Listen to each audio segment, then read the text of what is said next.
This is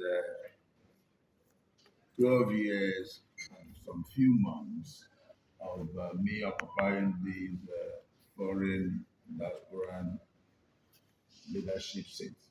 And I must also say thank you to the people of Ghana, host nation, that accommodate us to live and dwell and do business in Ghana.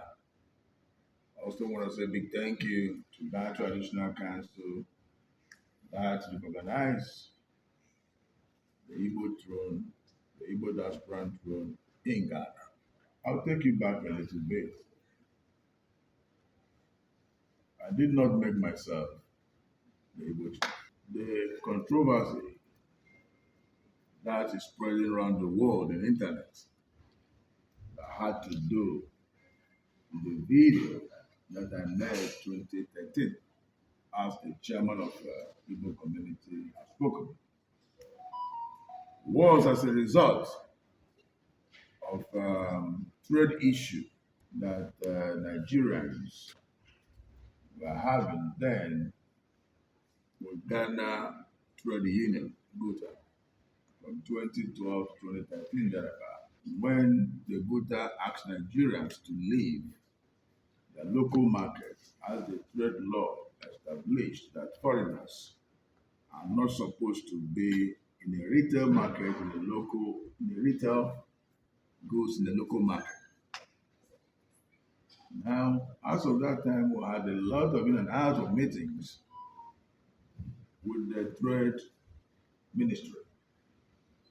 I can remember a couple of our meetings, there was some level of advice is given to us that for we to go and build a mall that can accommodate us there so that we'll be able to get ourselves out from these misunderstanding with the Ghana Trade Union.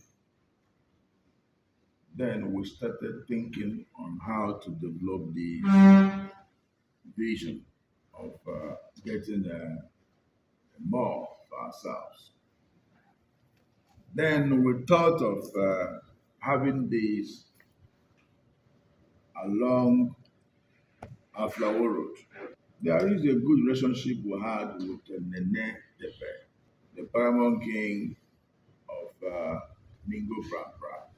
Far back 2008, 2009, we we built primary school for them there to support the village, the education of the sons and daughters in that village. And we had a good relationship with him. And they have been telling us to get him investors to have vast land and also beach areas. Then we remember there's opportunity over there. We can develop that more there.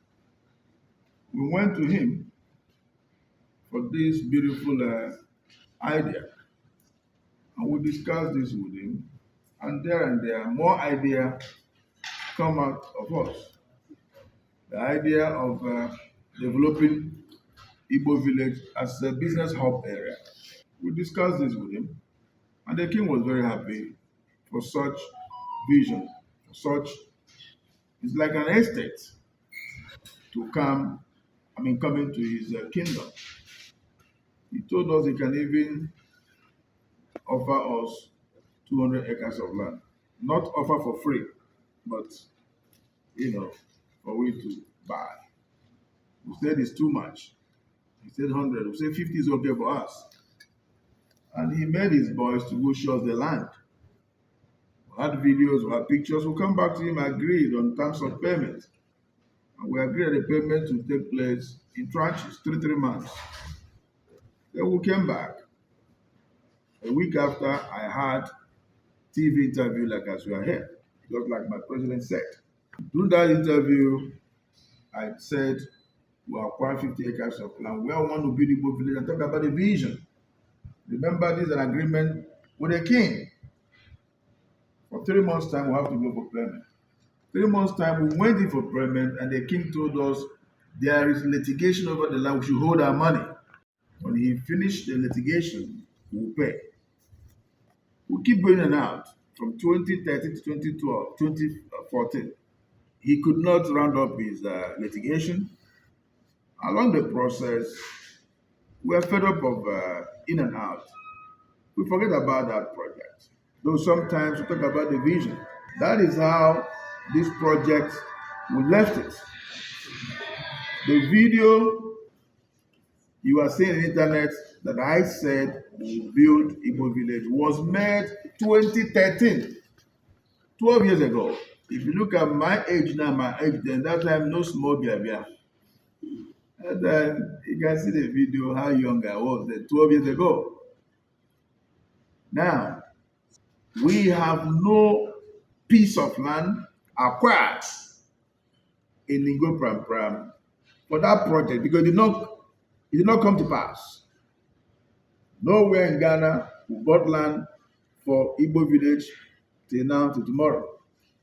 But it was so bad that some of our bloggers misinterpreted the vision and they said, we want to build Igbo kingdom in Ghana. That is 100% lie. If you go back to that video, you see what I said is Igbo village. And the interpretation of village is different from kingdom. We have no any plan to build any kingdom in Ghana. We cannot build kingdom on top of someone's kingdom. It is impossible. But some mischievous, some of our sons and daughters that believe that through internet and through having more viewers, they'll be making money from there, now decided to tarnish the image of a humble person like me just for them to make money from the internet and giving wrong information. That's one. Two, the same people also trying to create misunderstanding between the two nations, Ghana and Nigeria, because of few notes they are making from internet because of their followers. Without thinking the consequences of what they are doing, that this is enough to destroy image of their country, is enough to cause problem, is enough to cause xenophobia. If you look at the internet, there are so many AI videos against me. Some people will say I'm on the run. Some people will say I'm building a kingdom. I want to destroy Ghana. I want to rule Ghana. I want to, put Ghana in my pocket. Who am I to do this? And this is 100% mischievous. If they understand what they are doing, I don't think they will do this. They even put in the internet that people has come to my house to protest. Nobody came to my house for protest. And that video is seriously causing problem. Our people back home, all over the world, are calling us thinking that we are not safe in Ghana. But Ghana is one of the most safest countries in the world that accommodates everybody, that the security of Ghana is so good and so tight that people are comfortable living in Ghana. But what these internet bloggers are doing, they are rather destroying the image of the nation without thinking. By the grace of God, as we live in Ghana, doing our businesses, have our house where we live, when we grow old or we decide to relocate from Ghana, we will not take the properties home. It's already built in Ghana. It's also part of development.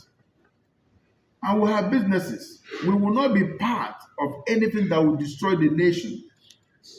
If anything that will destroy the nation come through us, that means our businesses, our properties will also be destroyed.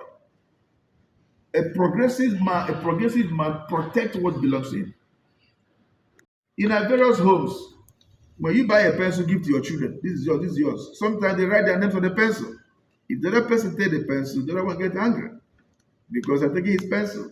How much more we that have businesses?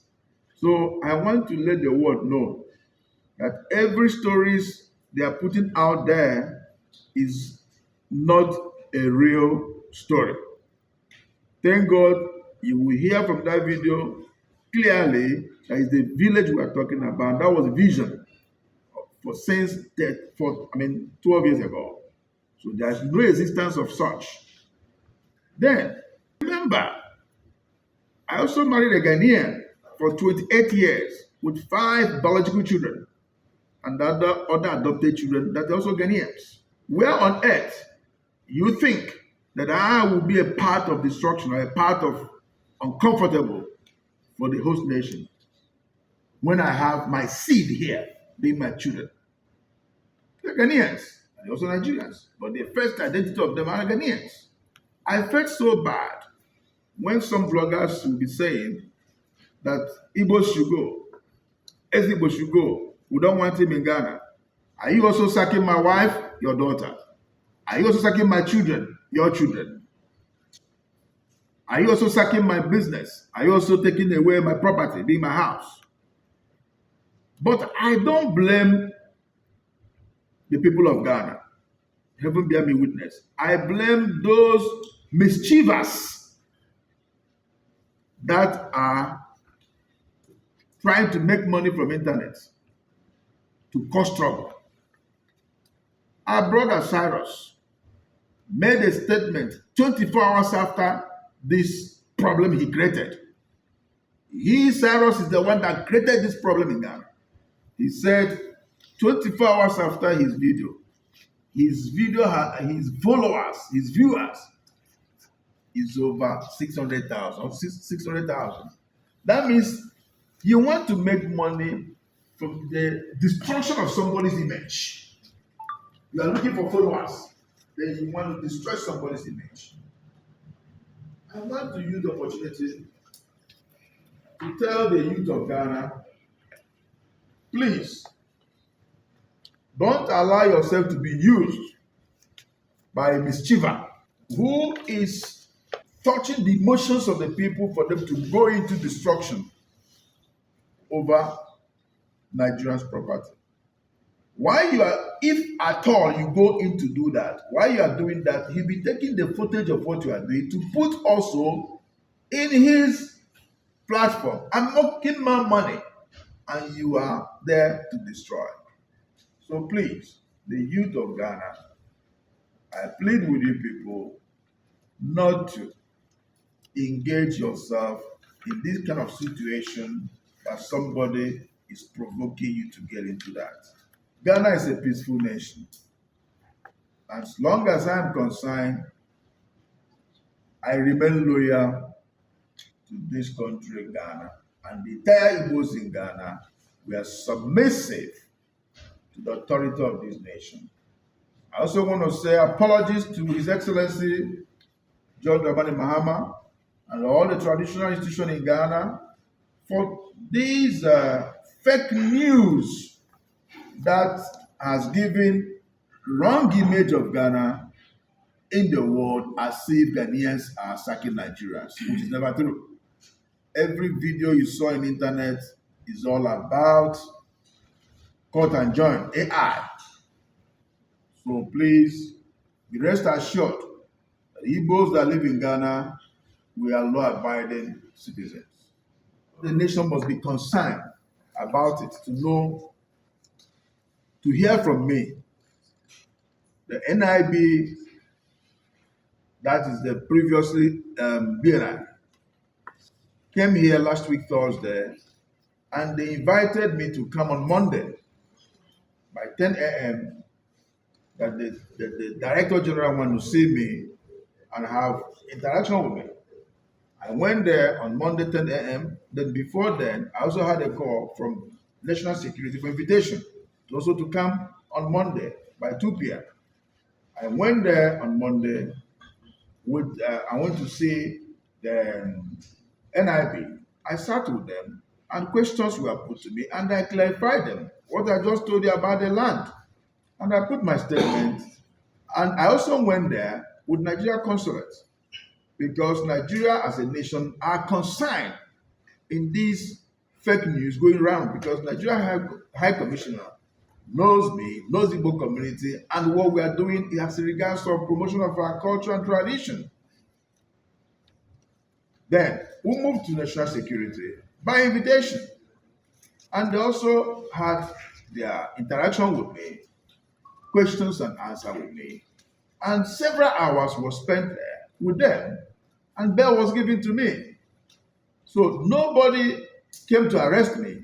I went for invitation. Thank you.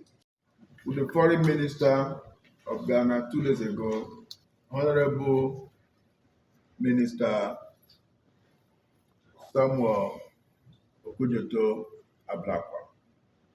And in my meeting with him, it's all about this problem of land issue and kingdom issue. And I explained to him, sir, there's no single land. And I explained this I just told you. Now he was so surprised. Then he also made me to understand that the concerns of this nation, great country, Ghana, is for we all to live in peace. They don't want anything that causes xenophobia in Ghana. For that reason, I have to put up a press release on my meeting with him, which I did immediately the next morning. It's on air everywhere. I want to tell everybody around the world, more especially Nigerians that are concerned about these social media fake informations that Ghanaians are beating Nigerians, destroying their businesses, asking them to go. I want to tell you that this is internet fake information. Our people back home and all over the world, we are safe in Ghana. There's no single protest in Ghana. We're 100% safe. Nobody came here for any protest. It's all about internet-generated stories, AI. So I want to assure you people, don't panic. The government of Ghana, they are in control of the security of us, the Nigerians that live in Ghana. There is no cause for alarm. Thank you. Yes. Glass house. Don't throw stone at it. When you think you are painting image of somebody because you want to make money on the internet, one day somebody will also paint your image wrongly. You cannot, because you're a content creator, you will sit down there lying. You should know there's a law of karma. So who's ever painting Igbo community black in internet, even some people put AI that's handcuffed on me and all that. Where on earth handcuff get into my hands? So those that are doing this should be very careful and remember there's law of karma. You might think you will destroy somebody's image, but someone else also destroy yours. Then finally, I also had an interview with Hassan Ayariga, who was also painting black of my name. I want to let him know that a leader does not talk like that. You cannot say anything that you have no evidence of it. When you are talking to public, say what is real and don't paint somebody wrongly. It is so cheap for him to open his mouth to say, I'm a human trafficker.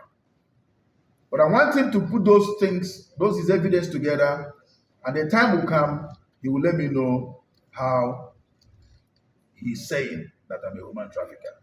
If indeed he have the qualities to be a president of a nation, this alone has disqualified him because it's a wrong information and you are giving the youth of the nation wrong emotional torture information for them to rise against your fellow African brothers.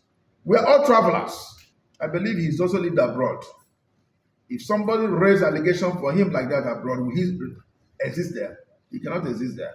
So my brother, yes, Ayaraga, be careful of your utterances when you are in public against your fellow human being. But I leave it for God. Thank you. Okay, so we take that.